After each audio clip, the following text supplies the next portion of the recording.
Կառավարությունը որոշել է 20 միլիարդ 100 միլիոն դրամ ներդնել ատոմակայանի երկրորդ էներգաբլոկի կյանքը երկարաձգելու համար։ Միջոցները նախատեսված են հաջորդ տարվա պետբյուջեի նախագծում։ Հայկական ԱԵԿ բաժնետիրական ընկերության երկրորդ էներգաբլոկի շահագործման ժամկետի երկարացնելու ծրագրով նախատեսված աշխատանքները ատոմային էլեկտրակայանի երկրորդ էներգաբլոկի շահագործման ժամկետը եւս 10 տարով մինչեւ 2036 թվականը երկարաձգելու նպատակով սրա համար նախատեսված է 20.1 միլիարդ դրամ։ Էներգետիկ ոլորտի փորձագետ Վահե Դավթյանը նշում է, որ այս քայլը բխում է թե էներգետիկ, թե ավելի լայն տնտեսական, թե էլ ավելի լայն ազգային անվտանգության հիմնական մարտահրավերներին դիմագրավելու անհրաժեշտությունից։ Հաշվի առնելով այն, որ մեր տարածաշրջանում եւ ավելի լայն, նույնիսկ մեր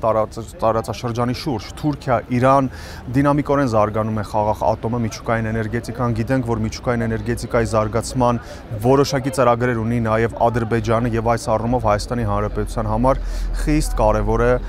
միջուկային էներգետիկայի զարգացումը։ Իդեպ Հայաստանը տարածաշրջանում միակ երկիրն է, որն ունի միջուկային օբյեկտ, եւ սա բավականին բարձր ռազմավարական կարգավիճակ է։ Արտահանելու դեպքում նաեւ Հայաստանի տնտեսության մակարդակը կբարձրանա։ Վահե Դավթյանը էներգաբլոկի կյանքի երկարաձգումը կապում է Հյուսիսարավ միջազգային էլեկտրաէներգետիկ միջանցքի հեռանկարի հետ։ Պետք է փաստացի միացնի Իրանի, Հայաստանի, Վրաստանի եւ Ռուսաստանի էլեկտրաէներգետիկ համակարգերը, ապահովելով փոխադարձ էլեկտրաէներգետիկ հոսքեր եւ սինխրոնիզացնելով այդ համակարգերը։ Այս առումով խիստ անհրաժեշտ է Հայաստանում ունենալ միջուկային էներգաբլոկ, որը հնարավորություն կստեղծի ապահովելու կայուն էլեկտրաէներգիայի արտադրություն եւ ըստ այդմ նաեւ արտահանում։ Սակայն փորձագետներին մի բան է անհանգստացնում. ատոմային էներգիայի զարգացման ավանդույթների պահպանումը ռազմավարական նշանակություն ունի երկրի համար։ Ուստի միջուկային էներգիայի էջը փակել տեսանելի հեռանկարում չի կարելի։ Այո, շատ լավ է, որ կա որոշում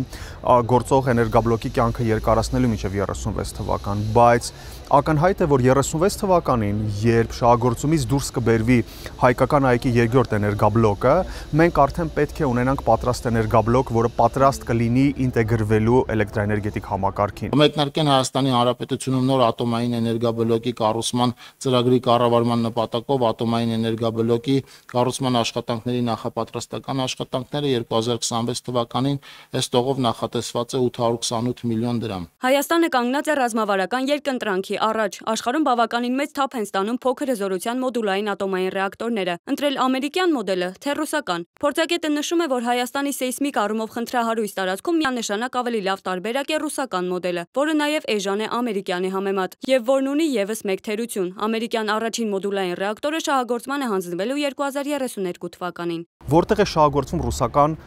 մոդուլային ռեակտորը։ Ես արդեն ասացի, սառցանավի վրա, սառցանավ, որը հատում է հսկայական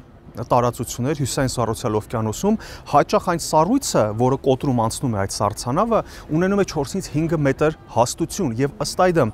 այդ նավը եւ հետեւաբար նավի վրա տեղակայված մոդուլային ռեակտորը պարբերաբար գտնվում է շատ լուրջ ինտենսիվ հարվածների պայմաններում։ Էներգետիկ ոլորտի զարգացման տրամաբանության մեջ է նաև ավելցուկ էլեկտրաէներգիայի արտահանումը։ Օդային գծերի եւ համապատասխան ենթակառուցվածքների կառուցման աշխատանքները մենք մրցույթային գործընթաց է այստեղ ամփոփման փուլում ենք, նախատեսված է 48.4 միլիարդ դրամ։ Հյուսիսարավ էլեկտրաէներգետիկ միջանցքը ենթադրում է Հայաստանի տարածքում երկու մեծ նախագծերի իրականացում։ Առաջինը Իրան-Հայաստան բարձրավոլտ գծի կառուցումն է, երրորդ էլեկտրական գծի օդային գծի կառուցումն է, որը թույլ կտա էապես ավելացնել ու գրեթե եռապատկել Հայաստանից Իրան էլեկտրաէներգիայի արտահանումը, ըստ այդմ ավելացնել բնակելի գազի ներկրումը Իրան-Հայաստան գազամուղով։ Որպես դրա շարունակություն դիտարկվում է նաև Հայաստան-Վրաստան, ուրեմն օդային գծի կառուցումը, նոր գծի կառուցումը, որը թույլ կտա Հայաստանին ոչ միայն լիովին ինտեգրվել վերոնշյալ հյուսիս-հարավ էլեկտրաէներգետիկ միջանցքի մեջ, այլև ապահովել կայուն էլեկտրաէներգիա արտահանում վերացական շուկա։ Վերականգնվող էներգիայի արտահանումը ոլորտի մասնագետները շատ լավ հնարավորություն են համարում Հայաստանի գեոտնտեսական դիրքերը բարելավելու գործում, քանի որ հարևան պետություններին մատակարարել հոսանք նշանակում է արտահանել բարձր հավելյալ արժեք ունեցող արտադրանք։ Մոնիկա Հայրոյան, Ստեփան Տիգրանյան, Reopen Media։